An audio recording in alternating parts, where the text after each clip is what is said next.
जय श्री गणेश दोस्तों, कैसे हैं आप लोग। हमारी आज की कहानी है औलाद। तो चलिए शुरू करते हैं आज की कहानी।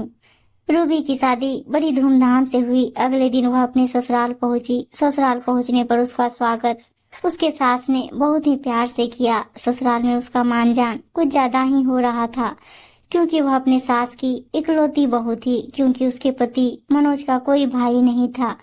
रूबी को सास ससुर भी बहुत प्यार करते थे। धीरे धीरे सारे मेहमान अपने घर चले गए।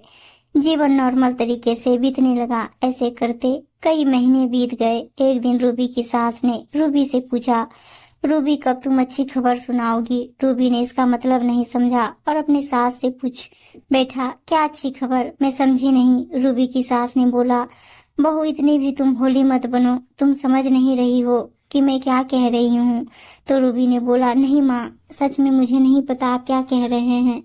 बहू मैं यह कह रही हूँ कि कब मेरे गोद में मेरा पोता दोगी, तब मैं इसके साथ खेलूंगी। रूबी ने बोला, माँ अभी तो कुछ महीने ही हुए हैं शादी के, कर लेंगे, इतनी भी क्या जल्दी है। इतने पर रूबी की सास आग बबूला हो गई और भड़क गई। हमने सोचा था कि अपने बेटी की शादी करेंगे और बहुत जल्दी हमें पोता मिल जाएगा, उनको खिलाएंगे, लेकिन इनको देखो, अभी कह रही है महारानी कि इतनी भी क्या जल्दी है। तभी कुछ देर में ही मनोज वहां पर आ गया और उन दोनों की आपस में कहासुनी देख बोला, क्यों आपस में लड़ रहे हो। तो रूबी की सास ने बोला, तुम्हें तो कोई चिंता ही नहीं है, बस काम काम लगा रहता है। मनोज भी इनकार कर दिया, इतनी भी क्या जल्दी है माँ, माँ है कि चित पर अड़ गई, अगर पोता चाहिए तो चाहिए, फिर क्या था। मनोज और रूबी ने भी फैसला किया कि चलो कोई ना, माँ की हर इच्छा पूरी कर देते हैं, लेकिन अगर भगवान की इच्छा ना हो तो आपकी इच्छा होकर भी क्या होगा।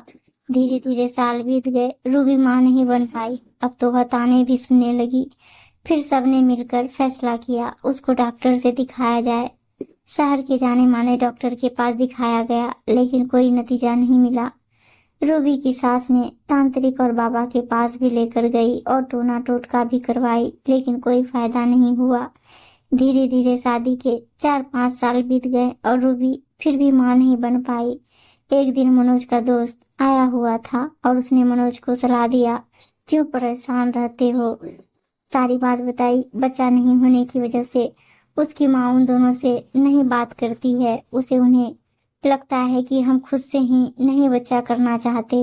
मनोज के दोस्त ने बोला, मेरे दोस्त, इसमें क्या सोचने वाली बात है, सीधा हॉस्पिटल चल के किसी नामी हॉस्पिटल से IVR करवा लो और बहुत जल्दी ही तुम दोनों पेरेंट्स बन जाओगे। इसमें कोई ज्यादा खर्चा भी नहीं आता है, कोई 1 लाख के आसपास। मनोज ने बोला, भाई पैसे की कोई बात नहीं है, लेकिन अगर सच में हो तब तो। मनोज के दोस्त ने बोला, एक बार करने में क्या जाता।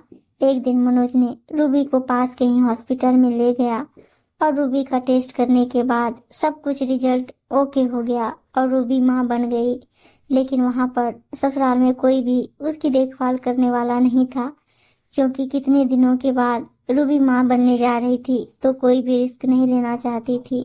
इसलिए उसने फैसला किया कि वह अपने मायके चली जाएगी और जब डिलीवरी हो जाएगा अपने ससुराल आ जाएगी। इस बात के लिए उसकी सास ने भी मंजूरी दे दी। उसके पोते का सवाल जो था।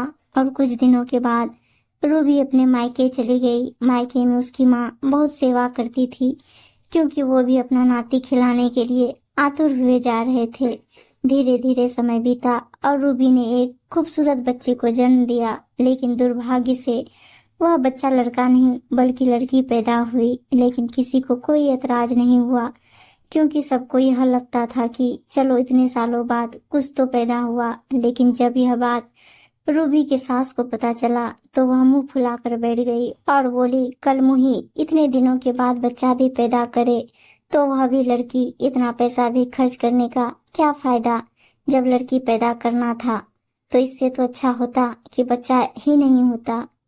लेकिन यह बात रूबी को बिल्कुल भी पता नहीं था। यह खबर सुनकर उसकी सास बिल्कुल ही नाराज रहेगी। रूबी ने अपनी सास को फोन किया तो उसने फोन भी काट दिया। रूबी ने सोचा कि चलो कोई बात नहीं, जब मैं ससुराल जाऊंगी तो सासू माँ को मना लूंगी। बेटी की खबर सुन मनोज भी कोई ज्यादा खुश नहीं था, हाँ, लेकिन खुश होने का दिखावा जरूर करता था।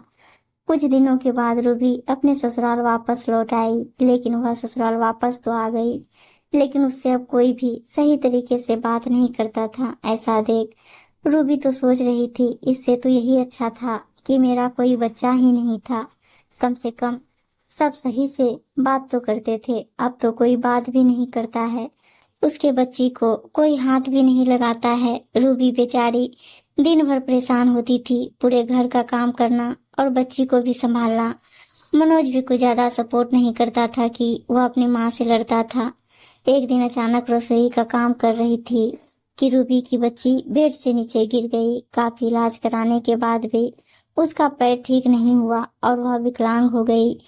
रूबी को और भी ताने सुनने को मिलने लगे, लेकिन रूबी ने भी हिम्मत नहीं हारा। उसने फैसला किया अपनी बेटी को वह इतना पढ़ाएगी कि कोई भी इसकी बेटी को ताने नहीं मारेगा और उसकी बच्ची गर्व से अपने जीवन जिएगी।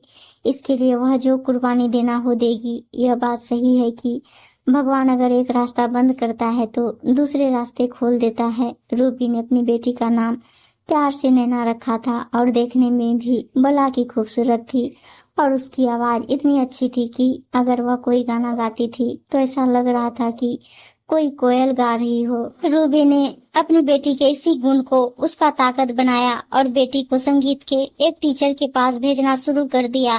धीरे धीरे उसकी बेटी बहुत अच्छा गाने लगी। एक दिन शहर में गाने का प्रतियोगिता हो रहा था, जिसमें रूबी की बेटी नैना ने भी भाग लिया और उसने सर्वप्रथम प्राइज जीता। धीरे धीरे नैना एक जाने माने सिंगर के रूप में स्थापित हो गई। अब तो आलम यह था कि नैना की दादी और नैना के पापा मनोज सब गर्व से कहने लगे, नैना हमारी पोती है, नैना हमारी बेटी है। धीरे धीरे नैना को सब प्यार करने लगे। उम्मीद है दोस्तों कहानी अच्छी लगी होगी और अच्छी अच्छी कहानियां सुनने के लिए चैनल को सब्सक्राइब, वीडियो को लाइक शेयर जरूर कर दें। धन्यवाद दोस्तों।